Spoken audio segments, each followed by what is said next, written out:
All right. Hello, YouTubeverse out there. This is Halfling Wizard coming at you. Today I've got a special guest. This is Stef Bailey. And we will be discussing world building, building on, excuse the pun, the previous video that I did on the Orlea, Gods of Orlea campaign, the building of that world. So, welcome to the channel. Hello, I'm very excited. And I guess we'll start with what questions you may have specifically about world building. Right. So to introduce myself, yes, I am Steph Bailey. I am a alumni to Halfling Wizards theater program over at Parrish Junior College. I graduated 2017, 2018, around there. But more to the point of D&D and role-playing games, I've always been fascinated as using that sort of mechanical framework as a vehicle for like a collaborative storytelling, almost like a sort of like medium between board games and like murder mystery dinner theater. And in that, as someone who's always been a writer whose like foray into art has always been through like written word as the medium, I did kind of want to come on and pick your brain as to like how you came into that process. I am running a different game and a different system myself, where I have done all of the I would imagine like a similar process of like home brewing and world building. So I just would love to like maybe compare ideas on that front and how we approach that sort of thing. Sure. I can tell you that when I was building Gods of Orlea, it actually started out as sort of a fun little project. I had just joined a group, and the DM there wanted to start branching out and letting some of the players DM some of the games, and so it kind of inspired me to do my own. So I came up with this idea of the Gods of Orlea, which is a temporal campaign, which is where the characters jump back and forward through time because the gods are pushing them there for whatever reasoning.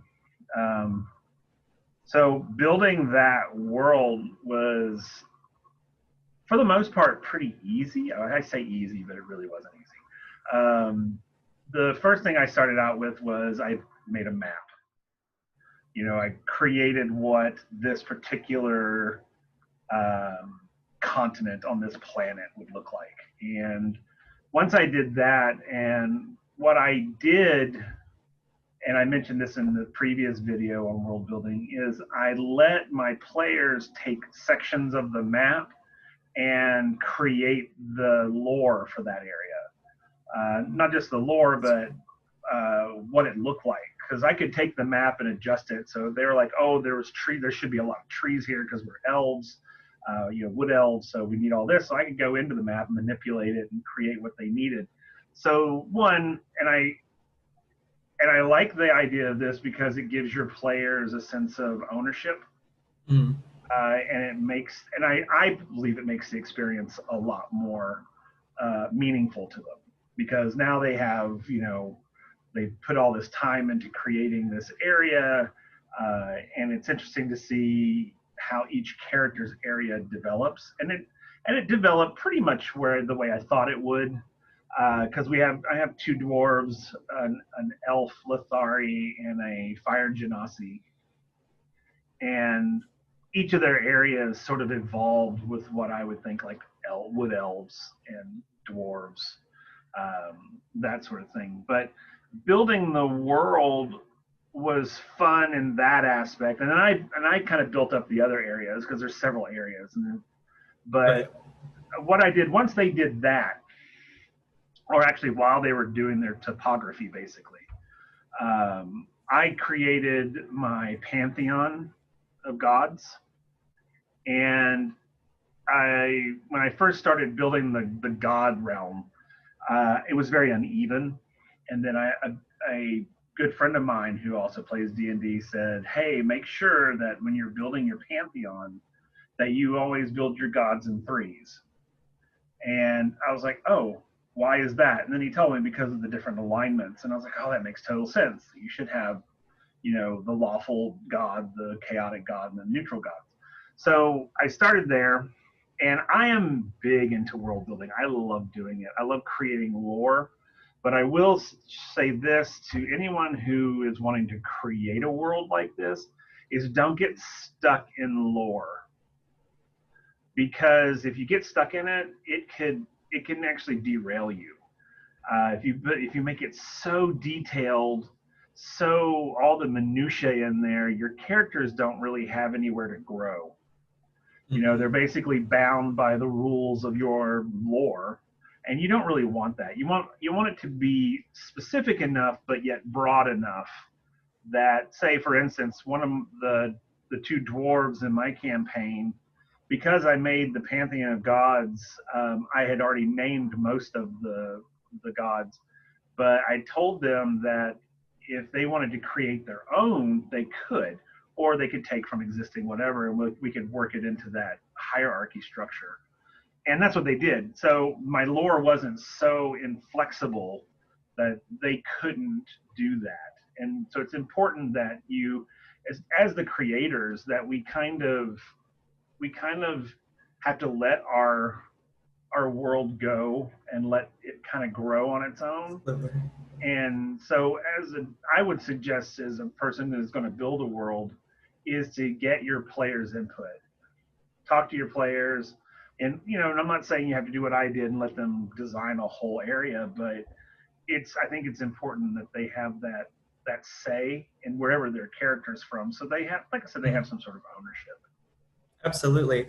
That's actually pretty similar to what I did. I'm not sure if you're familiar with the franchise at all, but I'm actually running a game in Vampire the Masquerade, Yep. which is obviously it's set on Earth, quote unquote, and it's set relatively to the modern day. But what I did, and it was a lot of fun because I was the only person going in that was at all familiar with the source material. Right. So what I did, instead of like going more towards like the traditional, like we're going to set it in Chicago or something, I said, well, I'm going to take our hometown, which is Denton, and I'm going to let the players, as they make their characters, populate the town with the NPCs that they'd need to tell their stories, and the various like tweaks to the neighborhood that they would want.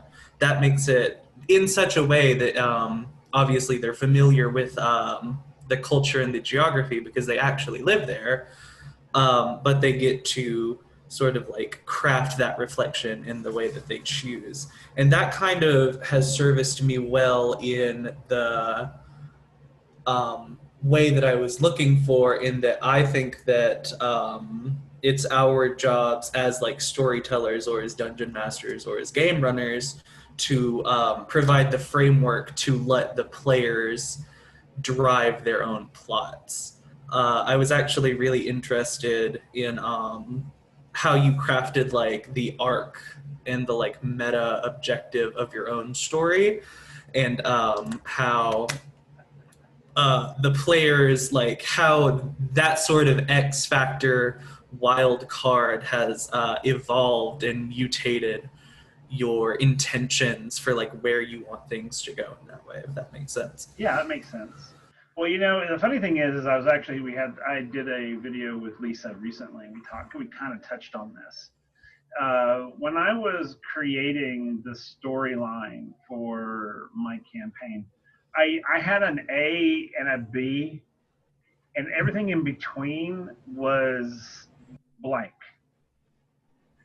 And I let the characters decide what the plot points are. So I would give them some things here and there, some little hints like, hey, this would be really neat, or that would be really neat. But since it's a temporal campaign, it's constantly in a state of flux, because every decision that they make basically alters the path. So they go left instead of right, then this is what's going to happen. A good example is, well, before I say go into examples, I can tell you that my players are notorious for derailing. And I mean that in a positive way, because I love it when they do it. Because I may have this big thing planned. It's like, okay, I'm going to let them get to this big thing, and they never get to it because either they do something completely different, or that's fine. As a DM, we just have to kind of let that roll.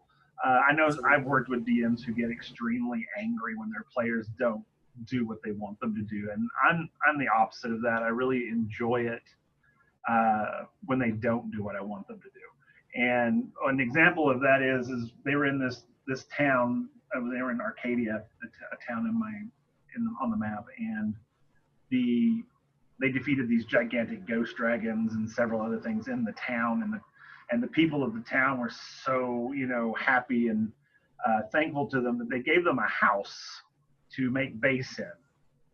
And one of the great things about my campaign is because the gods are kind of like manipulating them and what they're doing, they didn't really trust it. So they stayed there for like a few hours, and then one of the dwarves was like, "We need to get out of here because I don't trust this. I think this is a trap." And it actually wasn't a trap. It was actually legitimately they were giving them a house. Mm-hmm. But they found a secret passageway in the basement, and they're like, "Yeah, let's go that way." So I was like, "Okay." So they went into these tunnels, and that was all made up because I wasn't expecting them to. I was literally expecting them to stay there for like a day at least, but they decided no, they were getting the heck out of there, and they did. And so I had to create sort of on the fly. And luckily, what I do before I start out with a session is I have a list of bad guys.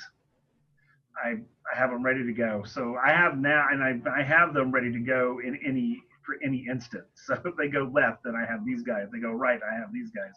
So you're more of a tabler then, like yeah. You craft your tables and then you can roll off of those in the fly, rather than absolutely. Like a handcrafted encounter type person, I would say. Well, I mean, it is technically sometimes it is handcrafted because they had the example I was going to use is they went into these tunnels, which that was more. I had a whole like week to get that fleshed out, but they decided that instead of going down the main corridor, they went into this room, and they were hell bent and determined that there was some sort of secret something in this room, and there really wasn't. But they spent so much time in there. I was like, you know what? I got to give them something. So I gave them a secret portal that took them to another place, and they came to this sort of like gigantic cavern that had this huge spiral staircase went up to the top, and they were like, "Oh, great, let's go up the spiral staircase." But before there was a field there, a force field of some kind of energy that wouldn't let them pass unless they spoke their truth. And then they had to do a roll. They had to do a percentile roll, and if they failed the roll, then they didn't get to pass through. So we spent a lot of time in there, and that was all this was made up on the fly, and there was tons of like riddles and traps and false doors and all that, and I kind of made that up as we went. Now if they had kept going down the straight corridor, they would have gotten right out, but because they decided not to do that, I had to do something fun, and they do that a lot, and I love it because I love it when they do things I don't expect.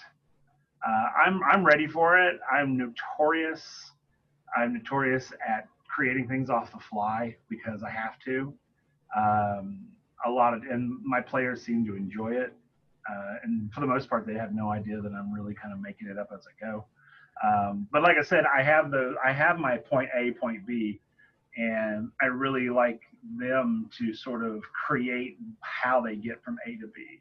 And I've got those bad guys if I need them. And the other thing as a DM you really need to learn to do is the quote unquote balance between character work and combat. There is no formula for it. I don't care what anybody says. I think that for me, I focus on character stuff until I feel they're ready to fight something. And you really have to get, I think, as a good DM, you really need to have your finger on the pulse of your players. Right. Because sometimes they're really wanting to do character work. Sometimes they're wanting to do that.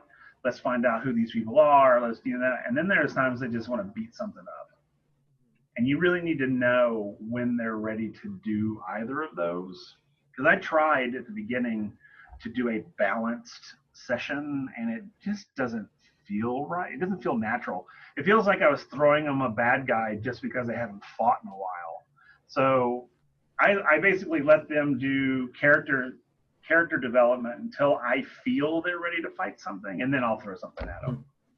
Well, also, I believe this is like a personal philosophy of mine. I believe that if you are adhering to the tone and the themes of your game, the two can weave pretty close together. Because I'm running a different system that's a lot more role play focused, and the combat rules of Vampire the Masquerade service more the theater of the mind aspects to it. But even in D&D, in the times that I've played, you can certainly do character work while in combat. Oh yeah, absolutely.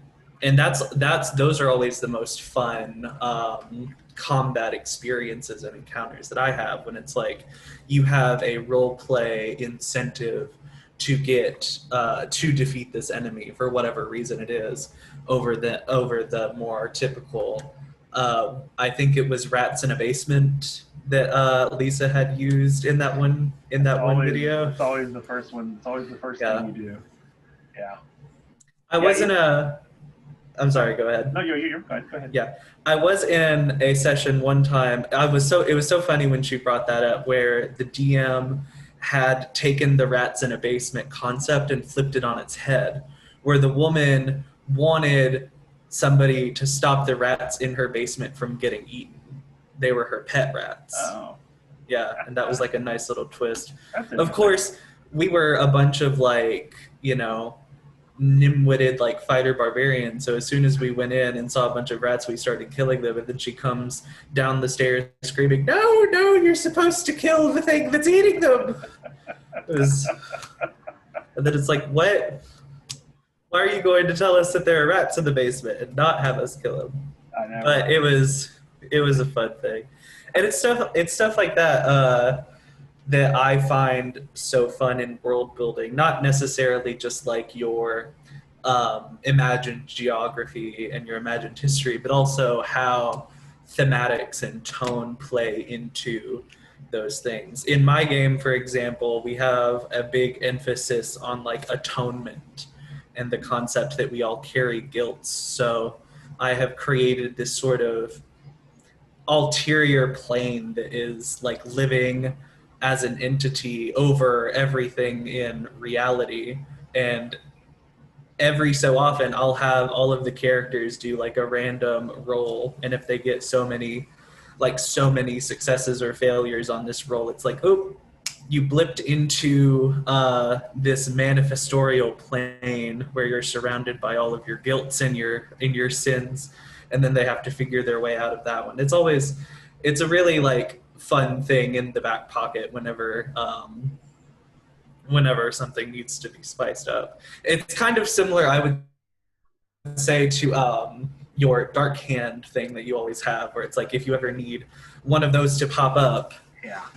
And I think that's important. I think it's a clever trick, really. I mean, It's one of those oh, well, what do I do? Oh, I know, I can pull this out of my pocket, and that's cool. And I like that. I like that atonement plane idea. That's a pretty neat idea that I might borrow.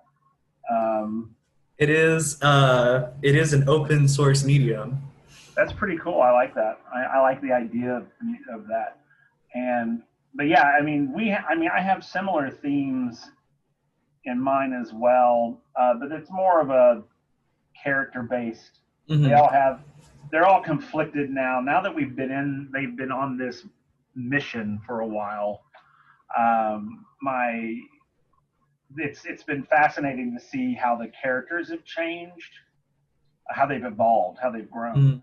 I have a dwarf cleric When he first came on the scene, he was very like a cleric, to the gods, and was always talking to his god Omnor. And now now that he's kind of frustrated with the fact that the gods are manipulating them, basically, and so he's become a lot more snarky. Still, I mean, he still focuses on his god, but he's become a lot more, why are you making us do this type of, very much questioning things. And Mm-hmm. then Lisa's character has probably grown the most, and that's because when she first came on the scene, one, she was like, if you looked at them in stereotype, she was sort of the country bumpkin. She didn't know how to read. She was very, very socially awkward. She had no idea of social graces, none of that. And eventually, like, her brother came into the campaign later on and gave her a spell that would help her read, and it was a homebrewed spell that I created, and it allowed her to read common and one other language. And so uh, that happened, and then she met other Lithari, like pure Lithari, because she's not a pure Lithari, but because she's an elf Lithari blend, I guess. But she's met like real Lithari, and that's really changed who she is. She's become very much a lot more confident, very much like a leader. I mean, it's really funny to watch the characters change and evolve. And of course, my Fire Genasi probably have the biggest transformation because they went back on her timeline and changed her past. So when she came back to the present, she was a completely different class because she was, I think, a sorcerer, I believe, is what she was, or one of the two. I think it was sorcerer. I think it was sorcerer. And then she came back, she was a blood hunter. So it's been a lot of, and it's so funny because I have a whole system that I built. So when they go back in time or forward in time, because we've done both, that when they go back in time, however, when they come back to the present, I have a whole system where I roll dice and see, was there any impact on the present, that sort of thing. And sometimes there is and sometimes there isn't. But it's really a lot of fun because they never know what's going to happen. Mm-hmm. When by my Fire Genasi Arson, when they came back and she was something completely different, it like blew their minds. To them, she was a completely different person, but to her, she's known them since the beginning. Mm-hmm. To her, she's always been that. So it's been a really neat juxtaposition, especially with my cleric. He's been having a really hard time accepting her now for who she is because he feels that Arson died. His character feels that she died. Right. This is a completely different person. It's not even the person that we knew. So everybody else is just sort of like, okay, whatever.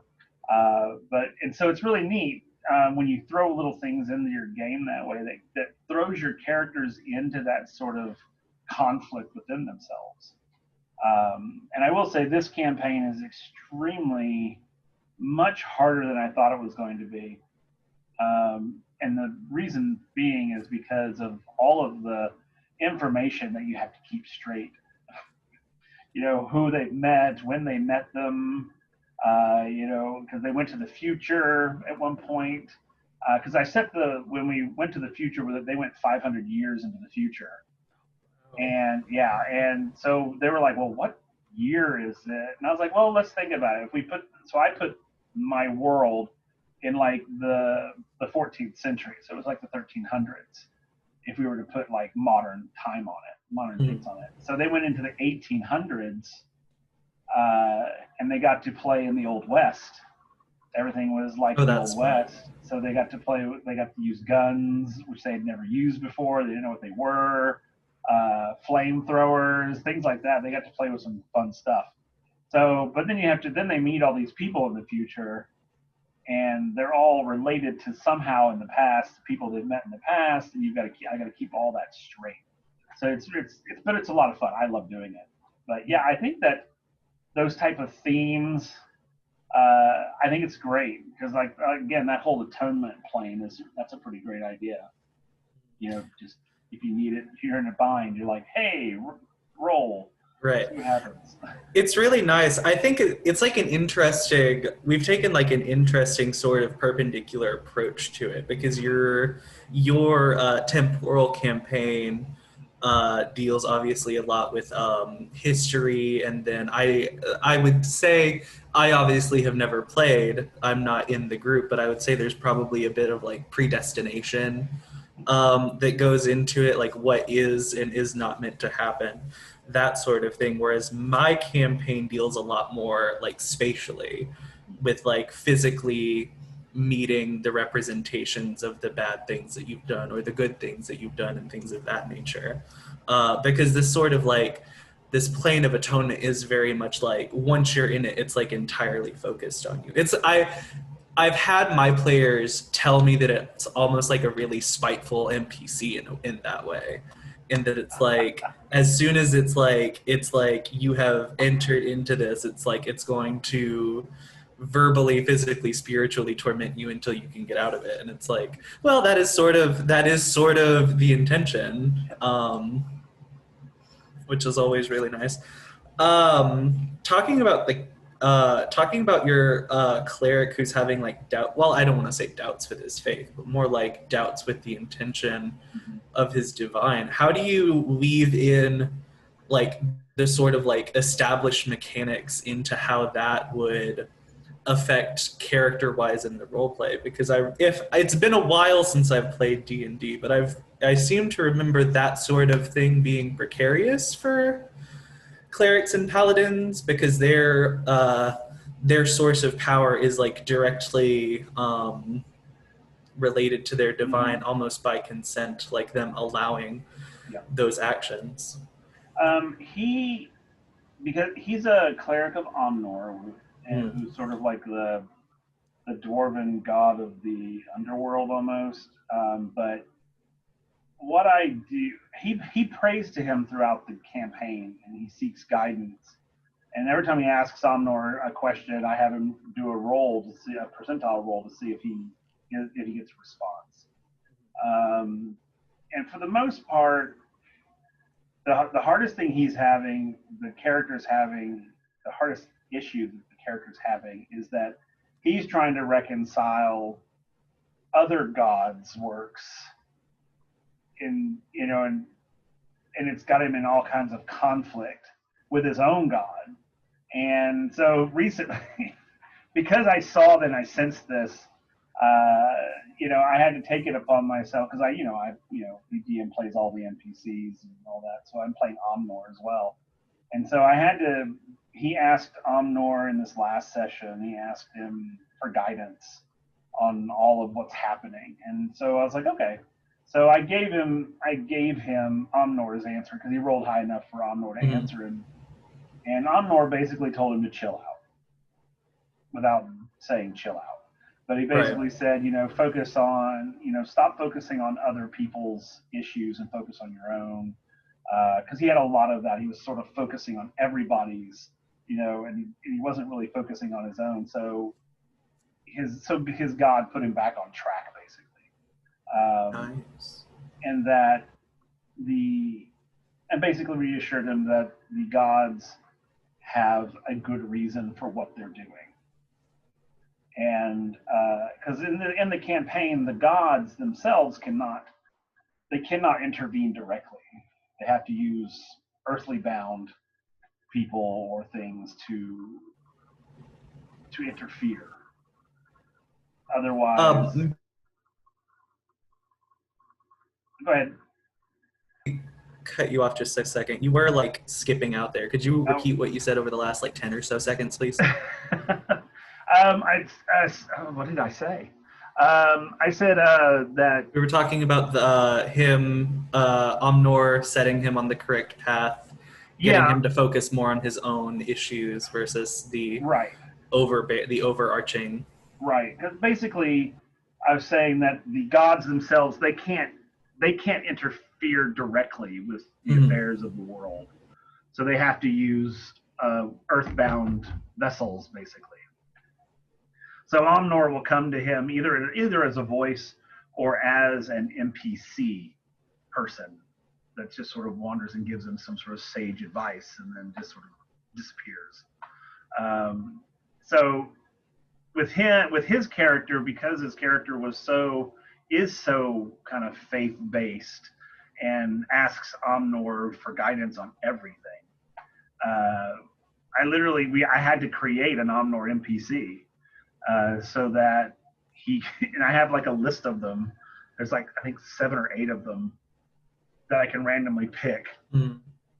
That he will be like the old lady, the old lady at the stall, and the fortune teller, or Mhm. that's with the priest and priestess and things of that nature. So um, it's when you're dealing with religion, that's one of the big issues that society has with D&D is that it deals with religions other than Mhm. Christianity. The Satanic Panic. Right. And in my campaign, we have like tons of religions. I mean, the funny thing is in the most recent session, they they came to a coastal town, and the only religious establishment the cleric was looking for a religious establishment was a church. And he was like, "Oh, well, who's this? Who's this? Dedicated to?" And it's like it's a religion you've never heard of. It has a single deity. So I introduced Christianity into the game, and my cleric, he handled it very well, and he was just like, I mean, he scoffed a little bit. He's like, "One God? That's weird," but he handled it with sort of care, Right. as opposed to throwing it out because I think it's interesting and I was like, well, this will be an interesting little twist. Let me throw this in there. Because at this point, every religious temple he's gone to has either been dwarf related or elf related, more dwarf than elf. But Mhm. when he would go to wherever he could find, and or human related. But so religion is. I tell people, don't be afraid to play with religion. Don't. I mean, every world's going to have different religions. Or heck, our world has different religions. So what does it matter? Um, so yeah, my dwarf, he was finding it very difficult to reconcile a lot of stuff. So, as I said before, I had to bring Omnor into the picture to actually kind of set him straight. And now he's much. I mean, the funny thing is now after this last session, he's very much more like he was prior to when he kind of lost his cool. Right. Now he's a lot more calm and collected, and more of the old character that we remember. Yeah, I love that. Yeah. So I mean, yeah. So I've it's had as a DM, you've got to just feel your way through. I mean, it's mm, again, there's no formula to it. I've had a similar thing going on with one of my players. His name's Mason, but he came in a little bit later than the rest of the group because I've been a lot more flexible and open about like letting people come in and go. And he's been with us for a while now, but his entire character archetype is, and I have to prime this with like the person himself is like very progressive and like socially intersectional, but he's playing like someone who was raised like out in like the backwoods, very like rednecky, like socially conservative, closed-minded person. And then he gets embraced into a clan that is very like based in the foundations of Islam and in the Middle East. Oh wow. So it's like he has to reconcile the possibility of like living an eternity within this institution that in his like living life he was conditioned to like at a fundamental level be like afraid and hateful of. And it's actually been like a beautiful blooming evolution for this character, like seeing all of the different facets of how Oh he yeah.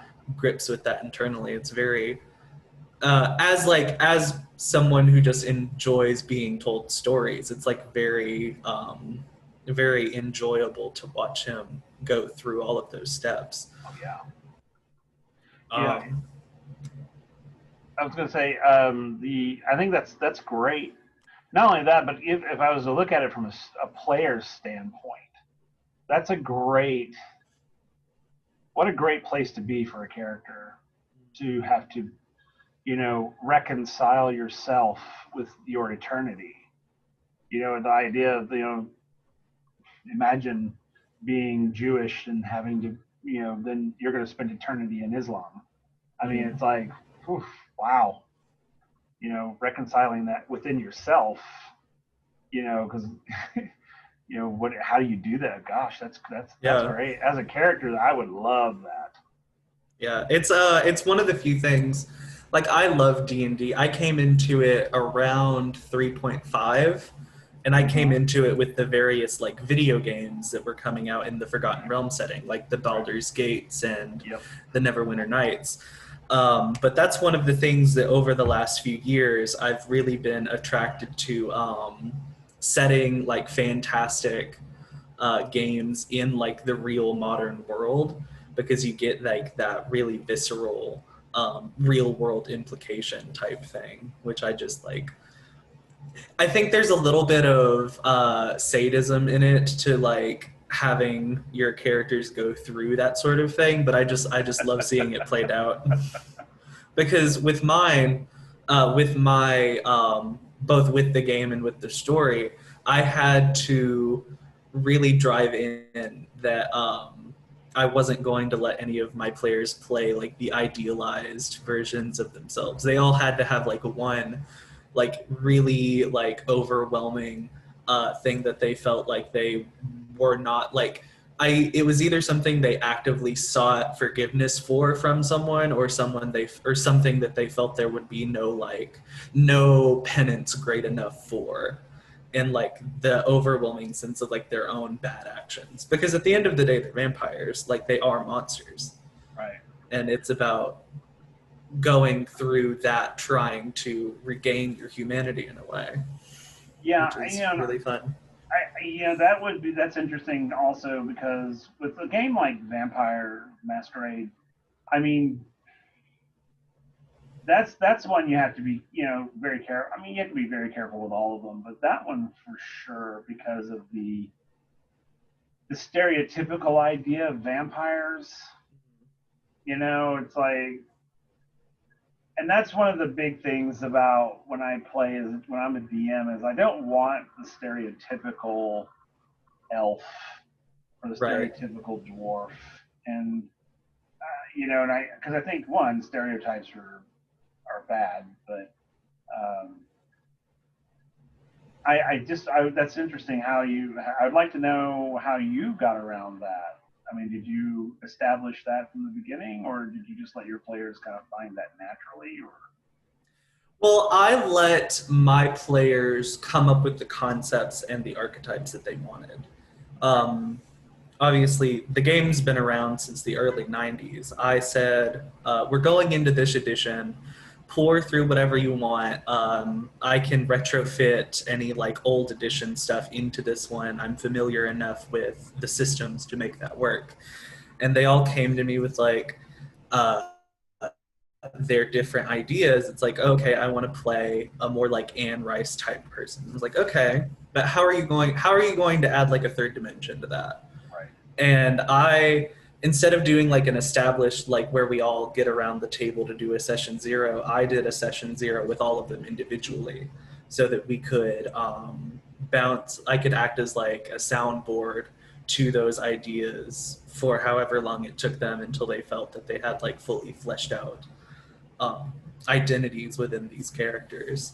And as far as what their backstories are and how their identities go, I've never been a big fan of like the idea that you have to have all of that preset when you start the first session. So if they ever come to me with like, well, if they ever come to me and they're like, well, I feel like this might have happened in their past. I feel like these sorts of things might have informed their decisions. I'm like, okay, I can work with that.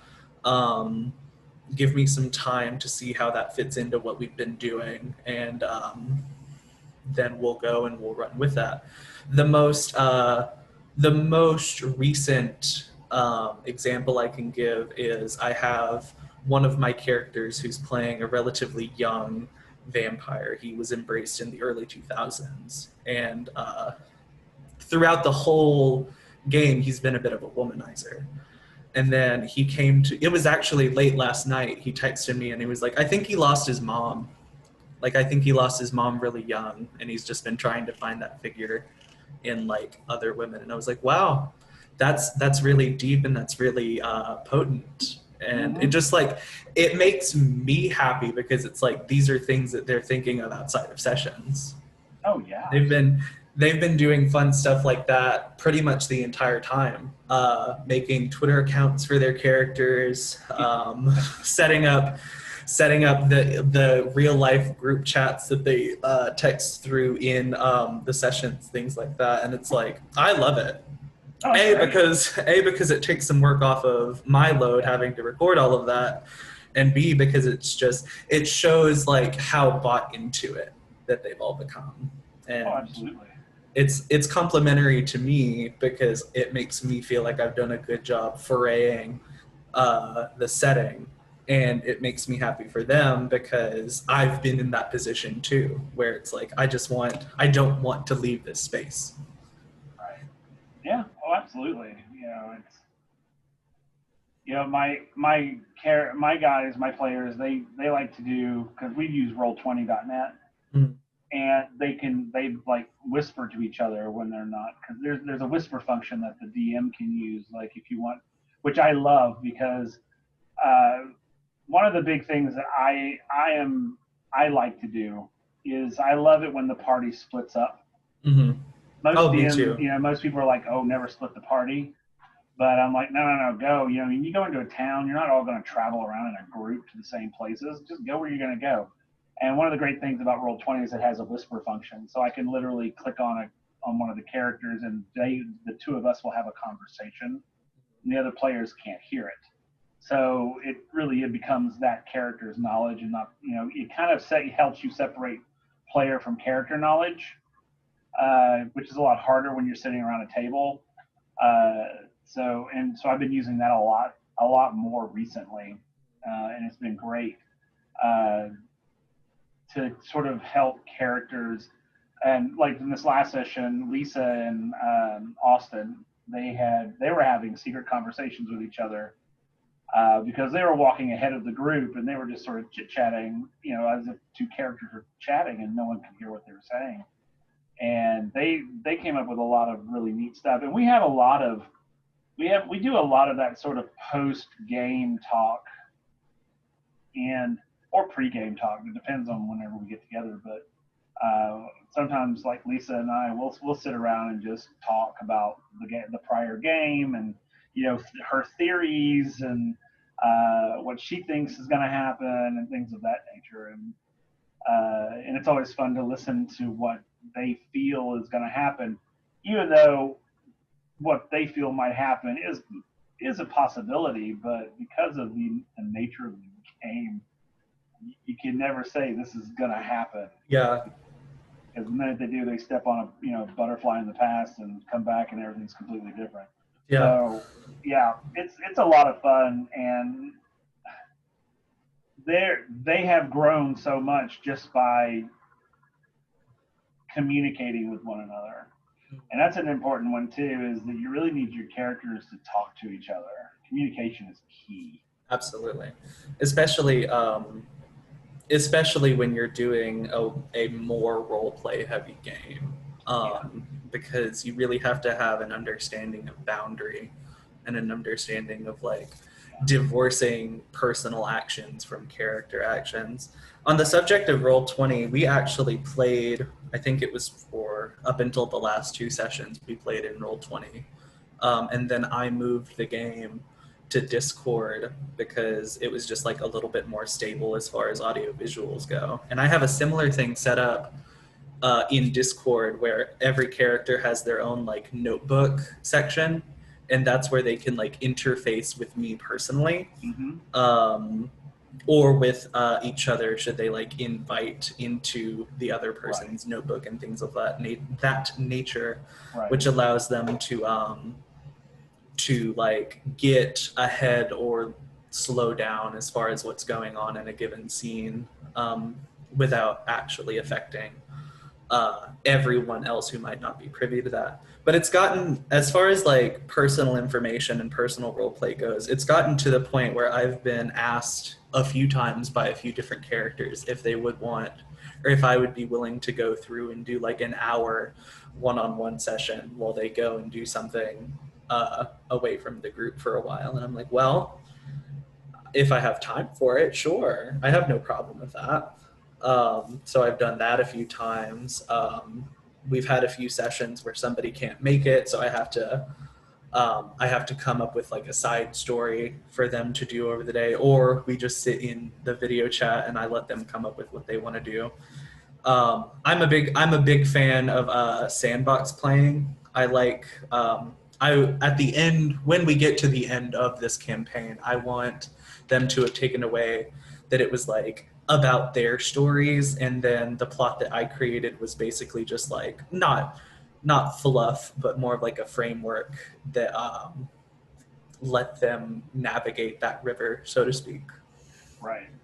Yeah, it's funny because in my campaign or even in the campaigns that I'm playing as a player, it's really interesting to see how different D&D can be across the board.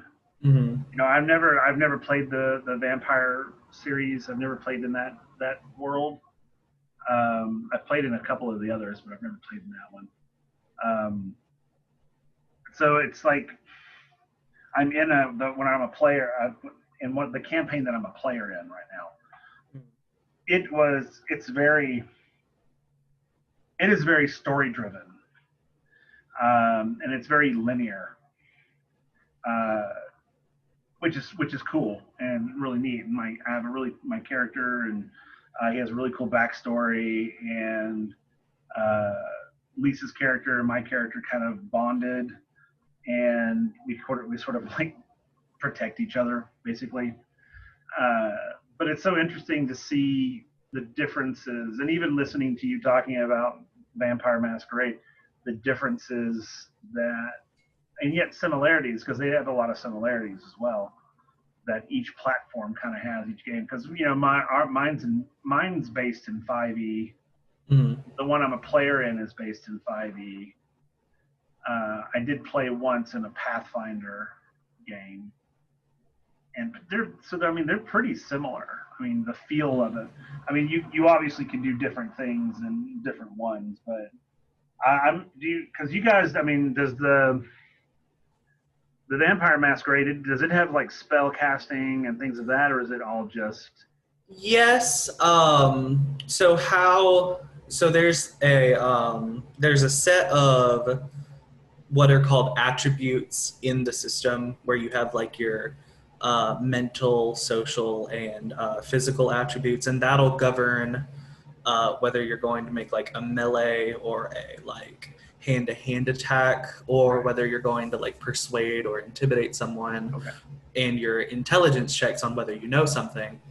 And you have like different skills in the sublets of those that would govern different specific actions. But then you get into things that are called disciplines, and that's where you get the otherworldly aspect of that. And then you have the different abilities in the different disciplines. So for example, what's a really simple like vampire trope? Like hypnotism, the special like Right. eyes that the vampire has. There's a specific discipline for that that's called domination. And in the discipline of domination, it's kind of like it's broken up similarly to how the different categories of magic there are for wizards and sorcerers. So in domination, you have like I can use this ability to give you a one-word command that if you succeed on the roll, the NPC or the other player has to follow. Okay. And it's all very lightweight, and it's meant to like provide like that mechanical backbone to doing things in story. There are, as far as spell casting in the traditional sense, there is a wizard like vampire clan which has access to traditional magic in the sense of like I'm going to cast a fireball and that sort of thing. Okay. In which case, I've always handled it in the more traditional sense. It's like you use this ability, um, you make your roll that will govern success and damage, things of that nature. So they're not terribly dissimilar. I would say Okay. the only real difference is Vampire the Masquerade and the franchise that the other games all fall into. Because you have one that's for fairies, you have one that's for mages, you have one that's for werewolves, and all of the other different creatures that you could imagine. They run off of an additive system and not a numeric one.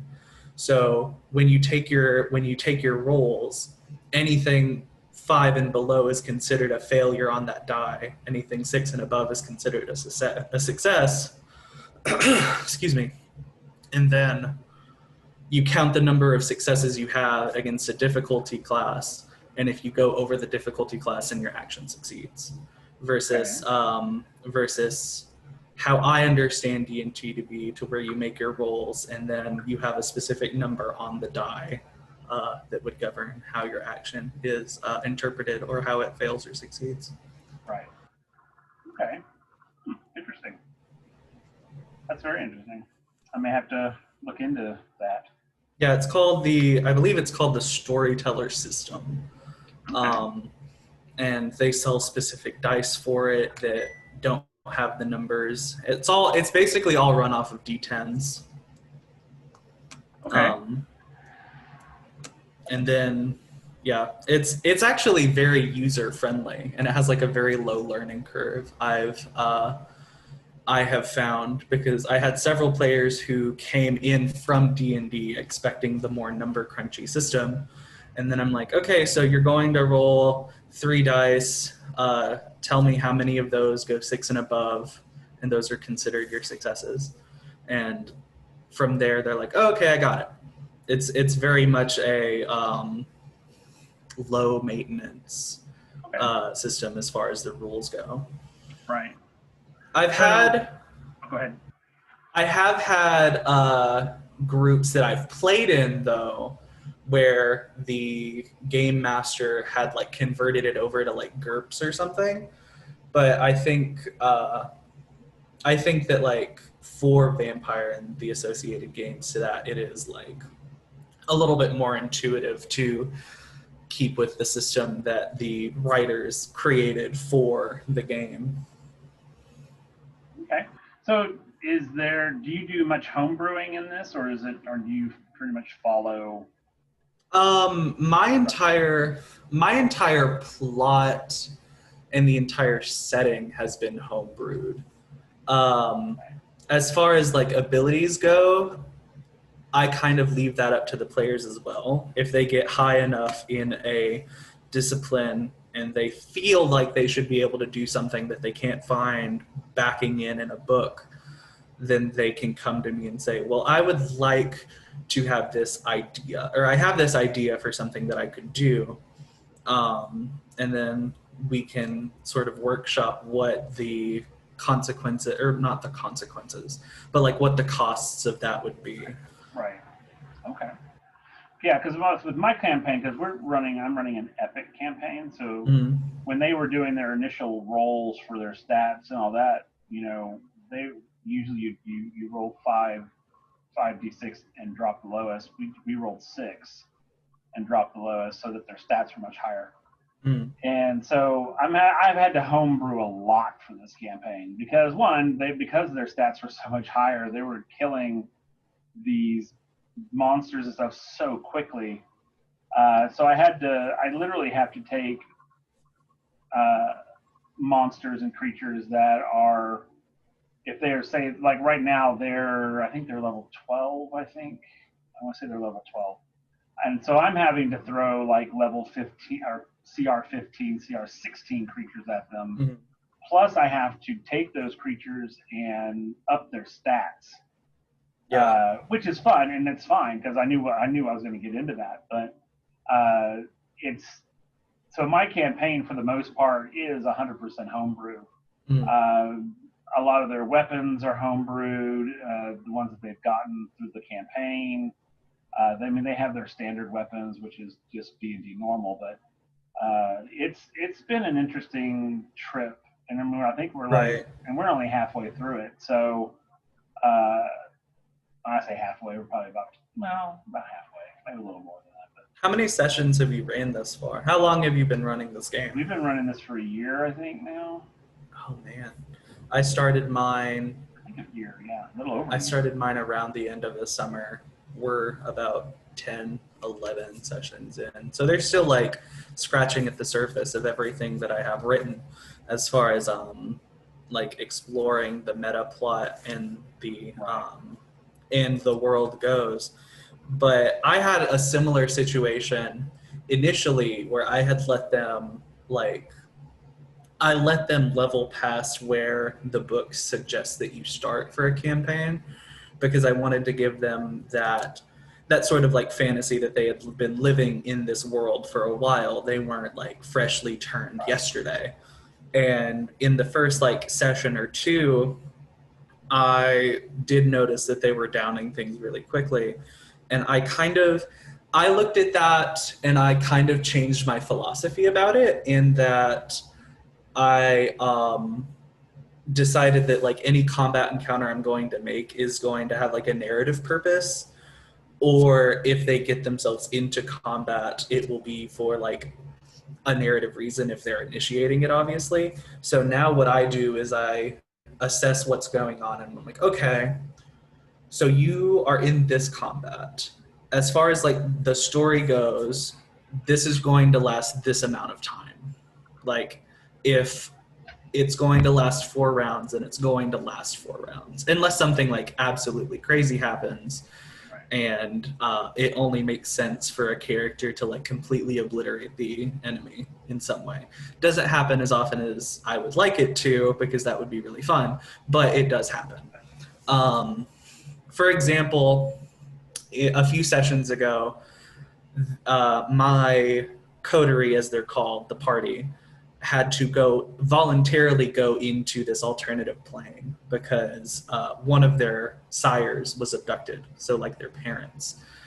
And in that, they ended up finding her where she had like self-paralyzed out of fear, and they had to fight a group of 10 like they were deer, but they were representative of people that the sire had like hunted down and killed in her like early years.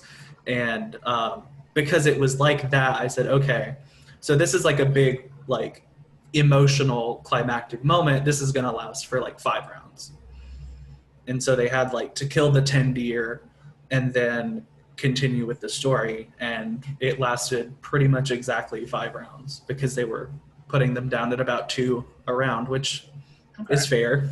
Yeah. And that's kind of just how I've approached it from then on, with like a sense of like with a grain of like common sense added to it because they are like fairly old, not fairly old, they're decades old vampires at this point. If they go up against like some regular like street urchin person, they're going to down them pretty quickly. Okay. Which that gets into like the idea of like what even necessitates an initiative roll. You know what I mean? It's Right. like at that level, if you're wanting to just kill something and you're putting a certain amount of intent into it, you're probably just going to be able to do that. Right. But Yeah. that's how I've handled it as far as combat No, that's goes. fine. I mean, that works. Yeah, with mine, because all of my combat is all story driven. There's no, I don't, there are no random fights. There are no like, oh, we're just walking along and suddenly we're fighting something. All my combat is narrative. It all has to do with either the result of their actions Mm-hmm. and or the results of that this entity trying to stop them from doing something. Right. So it's there's never any random encounters, and you know when it comes to like initiative and rolling initiative and stuff like that, for the most part, it's just to keep in order. Mhm. That's how I see it. It's like, okay, well, let's get a fight order, which is what it's for. I mean, technically, you don't necessarily have to do it. You could just do it however you want. But a lot of the bad guys, it takes a lot longer sometimes, because in like D&D campaigns as opposed to the one you have, it seems that your characters are a little more evenly matched. It seems, at least that's how it feels. I would say so because instead of having hard classes where it's like your job, you have like a specific delegated combat role. They all have kind of the same access to different things. So it's like I have one character who is specifically like the muscle of the party, and he does a lot of like the hand-to-hand action.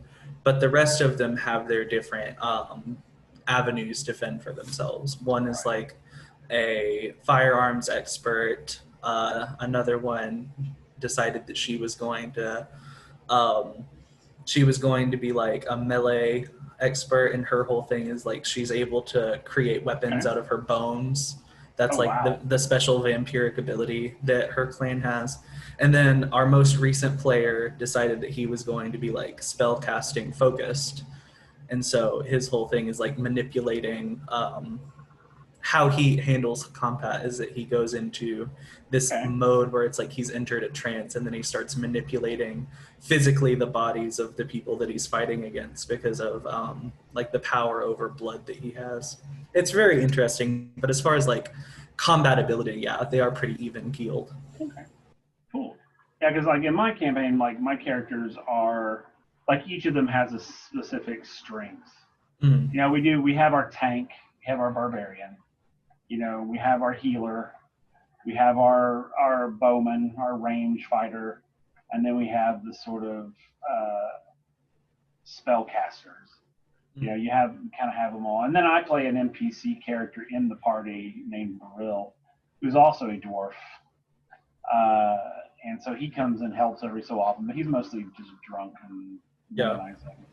But yeah, so I mean, it's combat in my campaign is all narrative. There is no randomness to it. mm. There's and a lot of campaigns that I've played, a lot of combat was very random, and or not all of it was random, but most of it was, and it wasn't really story driven. It was just sort of like because you do have those, as a DM, you have to, especially in the D&D world, you have to kind of look at your players and say, okay, what do I need to give them? Because the guy who plays our barbarian dwarf, I mean, he's in it for the XP. That is Mm. really what he's in. He's in it for XP, which is great, and then he's great at it. Uh, but recently, he's been very much into character building, which has been a lot of fun to watch. So you have to kind of design, because I don't want to run a session and it's all character work and he doesn't get to, flex his muscles.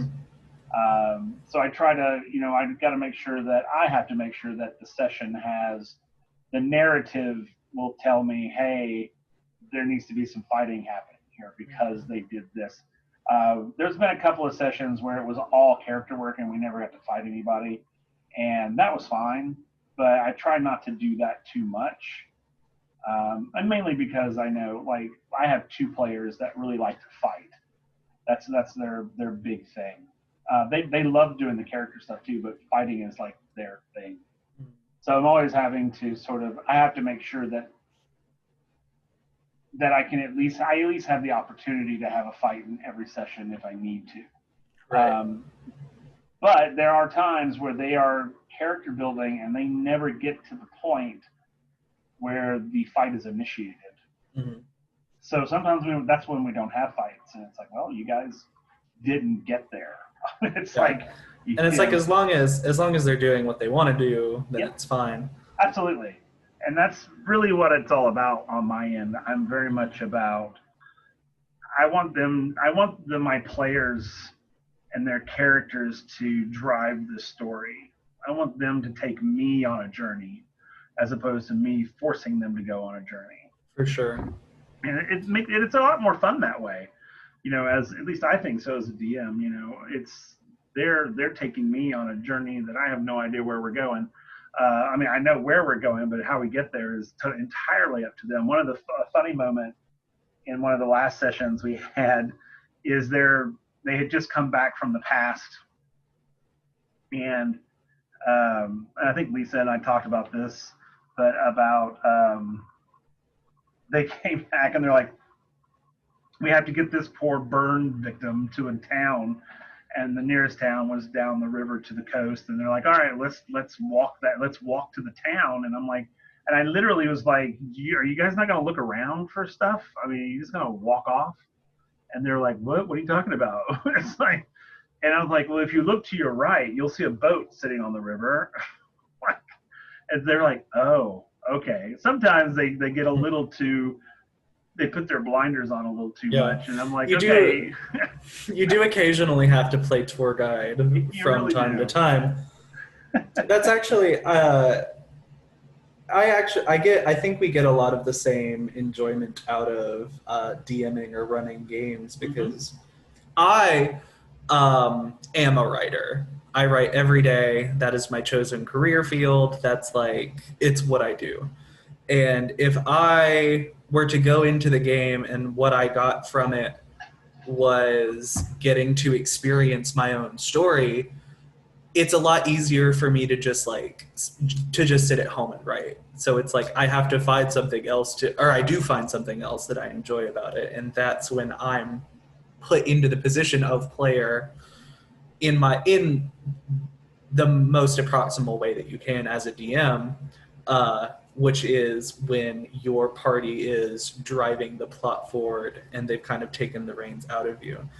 I kind of put a pin into something you said earlier about DMPCs and how I would like to hear like how you handle having your own character in the party and that sort of thing, because that's something that I've personally struggled with as we get through the game, as far as being like, I don't think it's necessary for me to have one, and then I don't want to because I don't really trust myself to handle that well. So I would love to hear like your approach to DMPCs and things of that nature. Well, I have a crap ton of NPCs for this campaign. There's so many of them. The one that I play the most is the Baril character, the other dwarf. And I introduced him. Well, there's a reason behind him, and I can't really go into it right now because spoiler alert. Right. Spoiler. But it is very difficult because when I first started out DMing, I was DMing a side quest type session on the 5e campaign that I'm a player in, and I had all the other characters were there, and then I had my own character there, and I found it very difficult to play my character and be the DM at the same time. So I was like, so I just he sort of stayed behind and did some stuff somewhere else. But in this one, because Baril is technically not my character. I mean, like I built him specifically as a plot device. And so when we go into like combat, sometimes he's not even there for combat. Sometimes he's drunk and he's passed out somewhere, and then he shows up at the very last minute. And he's like, hey, I'm ready to fight something, and they've already killed everything. And sometimes he does fight. If I know they're going to go up against something really, really powerful, I usually throw him in there. He's not very good at what he does. That's his flaw. He's not actually good at fighting. He's really bad at it, actually, because he's always drunk. So I just sort of separate them. I mean, it's one of those things where it's like, I thought it was going to be much harder than it was. And because I was so, the first time I did it, but the minute I committed to him, it was like, okay, it's on. I know his strengths, I know his weaknesses, and I mean, as the DM, I know what's coming at him, but I don't hold back when I'm attacking him. I mean, I attack him with full on. I mean, he's gone down several times and has had to do death saves. Mm-hmm. I mean, so there is no, the one thing about myself as a DM is I don't hold back, even Against if like it's your my own, own even if it's my NPCs. own Yeah. NPC. I'm like, you're gonna get the full brunt of it. So Mm. you just got to be. What I suggest is you not suggest, but the thing about it is you have to be willing to kill your own character, Right. and I'm very willing to kill him. It's like I'm very willing to kill any of them, really. But Mm. I think that's really the separation, is because sometimes I think like my character in the other campaign, I'm not ready to kill. I don't think I can kill that character. Mm. So that's why it's hard for me to play him as a DM. But with Brill, I mean, yeah, I love this character. I created him from the ground up and all that, but I'm totally willing to kill him if I have to. Right. So then that's really that. I mean, and the other thing about NPCs is, most people put NPCs in place just as information givers. Like, oh, you need some information, go see this guy over at this place or go see that. I like to have like NPCs that are just walking down the street and they like, oh, hey, Mm. they're like, oh, get out of my way, and or chickens for sale, or things of that nature. Um, just so it kind of and it's a lot of work. I'm not gonna lie, it's a lot of work because Mm. you're having to build like all these different. But I sort of have stock characters that I've already created, and I just give them Right. different names in different places. So, but don't be afraid to play. I wouldn't be afraid to play a character in your own campaign. Mm. As long as it's more of a NPC, and not like doesn't come in and like takes over. Yeah. Like Baril is literally the low man on a totem pole in this group, and he's boisterous, he's loud. I mean, he's just obnoxious. He's always hitting on the fire genasi, and well, he's hitting on, but he hits on just about anything. But Yeah. but yeah. So don't be afraid. I mean, if you want to put a character in there, put a character in there. Right. It's like I said, he's not in every session. He's with them, Mm. but he doesn't always fight with them or Right. anything like that.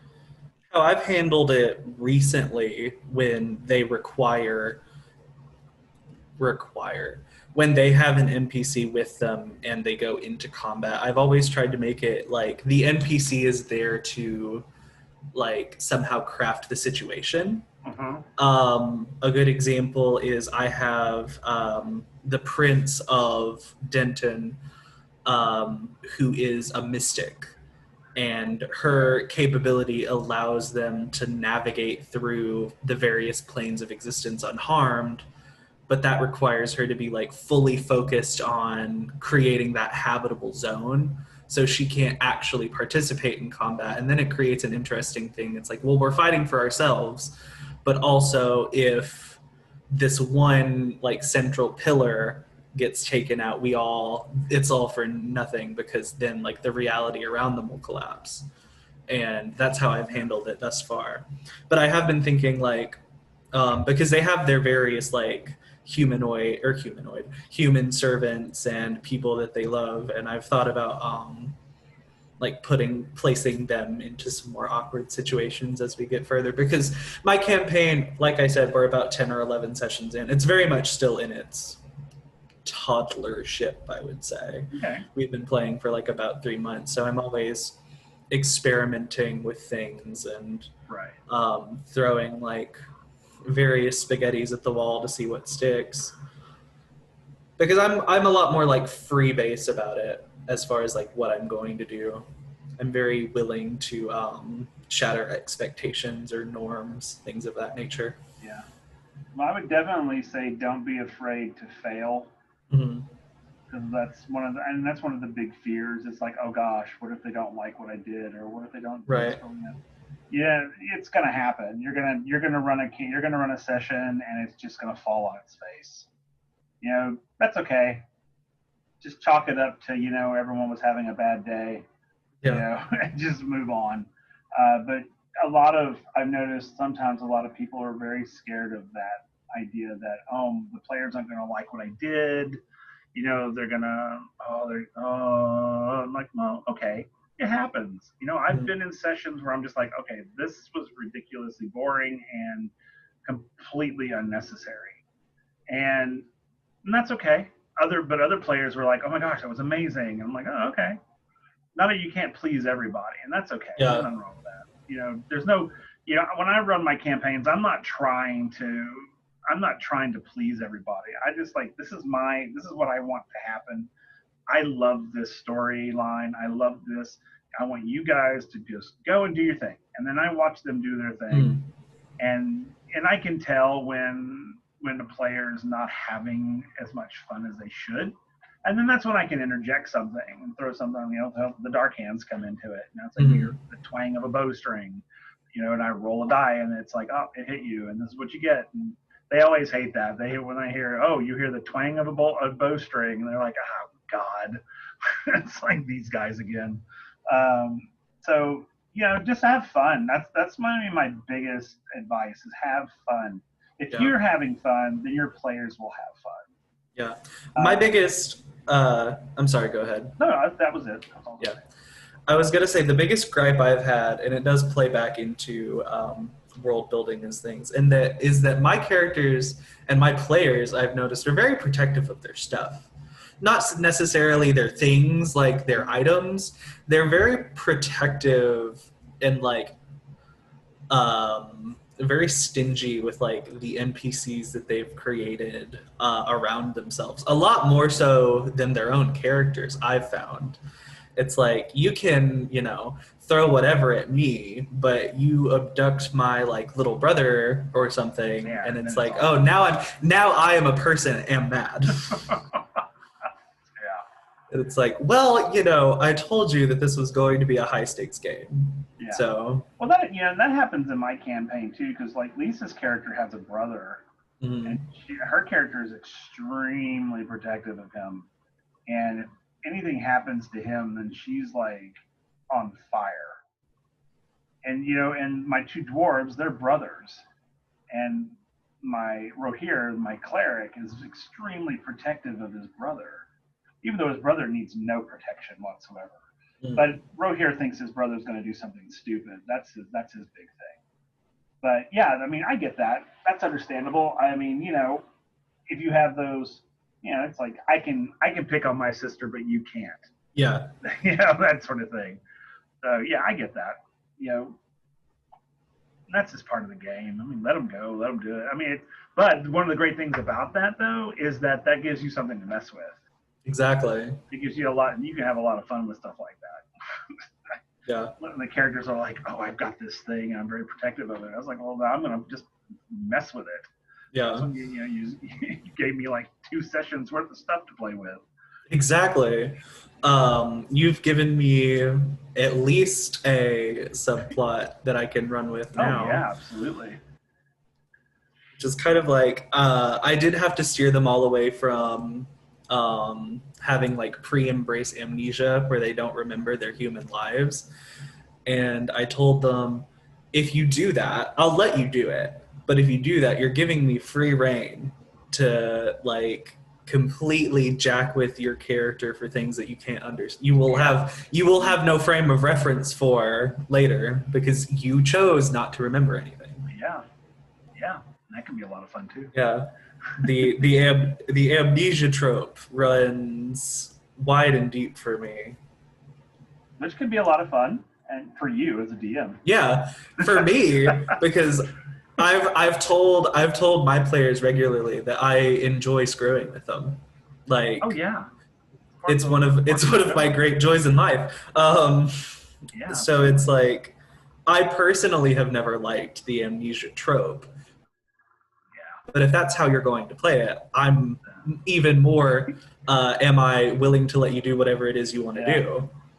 But And it's I like shall you're manipulate it. yeah, I will not feel bad Nope. when I make you mad for doing something that you didn't want me to do to I'm like, you. hey, this is your fault, not mine. Yeah, you chose this. Cool. Do you have any other questions for me as we're getting ready to Um, round up? no, I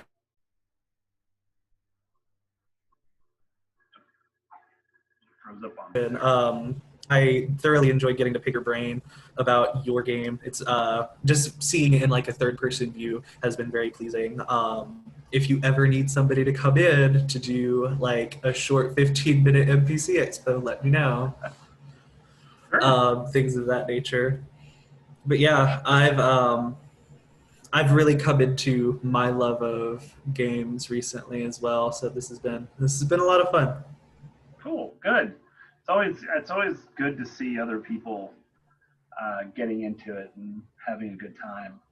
Uh, I love it. I love watching people get into the game and having a great time with it. So awesome. Well, you're welcome to holler at me anytime.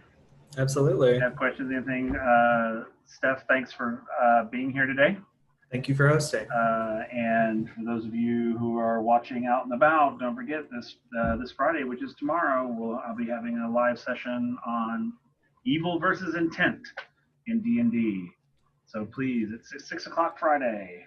Come follow my channel and subscribe. And above all else, keep playing.